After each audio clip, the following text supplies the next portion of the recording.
tous, c'est Tania. Alors aujourd'hui je vous retrouve pour une toute nouvelle vidéo. Aujourd'hui je vous fais mon book haul des mois de janvier et février 2018.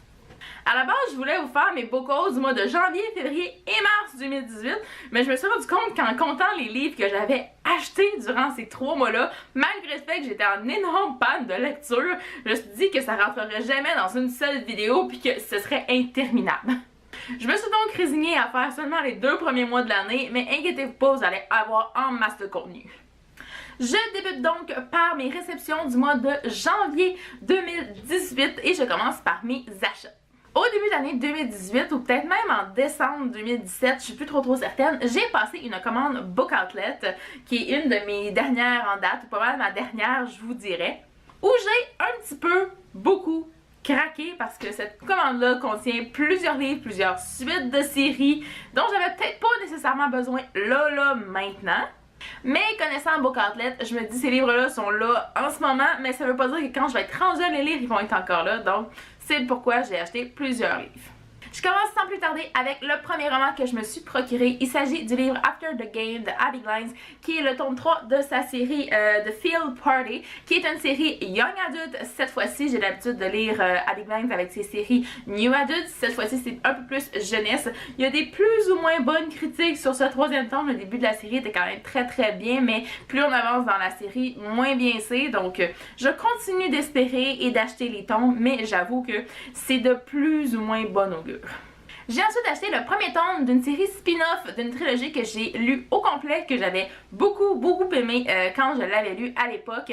Il s'agit donc du livre The Becoming of Noah Shah de Michelle Hopkins.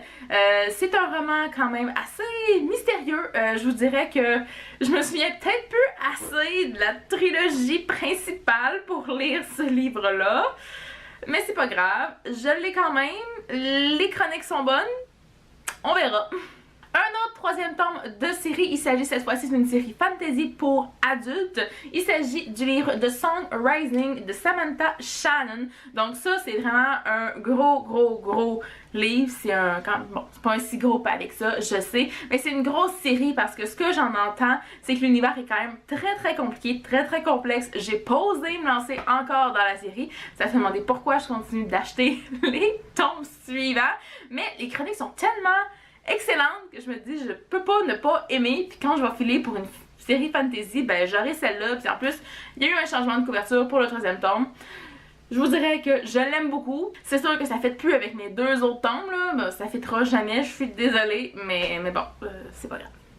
Un autre 3e tome de série maintenant, il s'agit du livre Always and Forever Lara Jean de Jenny Ann en fait, qui est le 3e tome de la trilogie PS I Still Love You, je crois bien. Donc c'est le titre du premier tome. J'ai pas encore commencé cette série-là. Encore une fois, j'en entends tellement de bien que j'ai pas pu faire autrement que d'acheter ce tome-ci. Il est vraiment magnifique. J'avais adoré ce que j'avais lu de Jenny Ann à l'époque, mais j'avoue que ça fait plusieurs années que je n'ai rien lu d'elle. Donc j'espère que cette série-là va être à la hauteur encore une fois. J'ai aussi commandé un roman spin-off écrit du point de vue d'un autre personnage d'une série que j'avais beaucoup aimé, d'une de mes auteurs chouchou également. J'ai commandé le livre Oblivion qui est le tome 1.5 si je dis pas de bêtises, la série Lux de Jennifer L. Armentrout. J'avais pas osé acheter ce livre-là quand il était sorti puis l'acheter à plein prix. Quand je l'ai vu sur le site, j'ai fait ça vaut peut-être la peine que je me plonge dedans parce que j'avais adoré l'univers de la série, je l'aime encore, j'adore, j'ai comme un regain d'intérêt pour les aliens, l'espace, etc. Puis c'est avec des aliens, en fait avec des extraterrestres, ce livre-là. Donc à voir ce que ça va donner si je le lis un jour. Et le tout dernier livre de ma commande Book Outlet du mois de janvier, il s'agit de Shades of Dune de Carrie Corp et Laurie Langdon. Série que je n'ai toujours pas débutée, mais qui se passe en Écosse. C'est la seule et unique raison pour laquelle j'avais commencé à acheter cette série-là sur Book Outlet. J'ai les 3 tomes maintenant, il y en a même un 4e, peut-être même un 5e, je suis plus certaine. Ça va peut-être finir un jour, mais moi j'ai pas fini d'acheter la série, ça c'est sûr et certain. Bon, ensuite, on passe au partenariat. J'en ai reçu un durant le mois de janvier, malgré cette pause. Le livre me provient de la part des éditions Les Malins, que je remercie pour l'envoi, même si, sincèrement, je pourrais pas vraiment lire ce livre-là un jour. J'ai reçu le tome 9 de la série Les filles modèles, qui est Mots magiques de Marie pas de 20. Vous comprendrez qu'un tome 9, c'est plus ou moins facile pour moi de lire ce livre-là un jour. C'est sûr que c'est une série qui est très jeunesse également. C'est écrit quand même assez énorme à l'intérieur. Bon, pas tant que ça, j'avoue, quand même. Mais voilà, donc je sais que c'est une série qui est quand même très populaire chez eux, chez les éditions Les Malins. Donc, qui a beaucoup de succès auprès des jeunes filles, des jeunes adolescentes aussi. Donc, il est sorti si ça vous intéresse. Maintenant, je passe à mes réceptions et achats du mois de février. Il y en a moins durant le mois de février. Je me suis calmée un petit peu, j'ai pris sur moi. Je me suis parlé à moi-même aussi en me disant que je lisais pas du tout. J'avais rien lu durant le mois de janvier. Pourquoi je continuais à acheter des livres? Je ne sais pas. Je l'ai fait quand même, mais je me suis calmée au mois de février.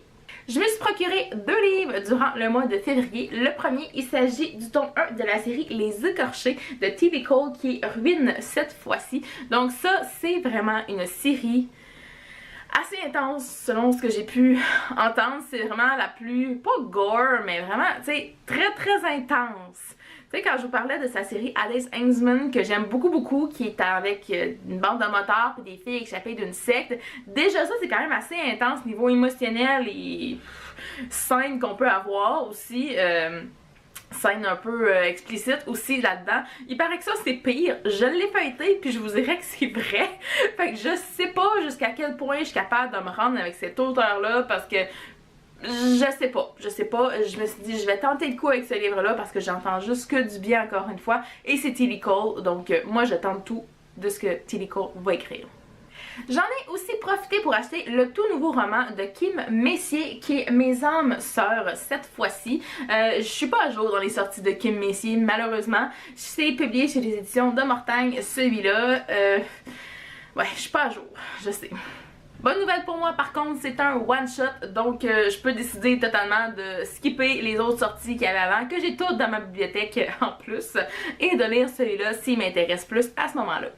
Et finalement, je vous présente aussi le dernier partenariat que j'ai reçu au mois de février. Cette fois-ci, il me provient de la part de Michel Lafon au Canada, que je remercie énormément pour cet envoi-là. Je vous en avais déjà parlé dans une précédente vidéo où je faisais ma chronique de ce livre-là. Donc évidemment, j'ai reçu la BD, le journal d'Aurélie Laflamme, qui est le tome 5, Les pieds sur terre, qui est basé sur les œuvres de India Desjardins. Oh mon dieu, vous irez voir ma vidéo si ça vous intéresse pour avoir mon avis, mais en règle générale, j'ai toujours adoré cette série-là, je l'aimerai toujours, je vais relire les BD assurément un jour dans ma vie aussi parce que c'est vraiment une œuvre d'art ces BD-là, j'adore le format qui est pas classique BD comme on en aurait, il y a aussi du texte, des courriels, des passages de journal intime, j'adore ça, donc sincèrement, je suis super contente que celui-là est venu compléter ma collection. Et bien voilà, c'est ce qui conclut cette vidéo. J'espère que vous avez apprécié. Dites-moi dans les commentaires si certains de ces livres-là que vous avez lus, que vous avez envie de lire. Je veux tout savoir. Et moi, en attendant la prochaine vidéo, je vous dis à la prochaine et bonne lecture!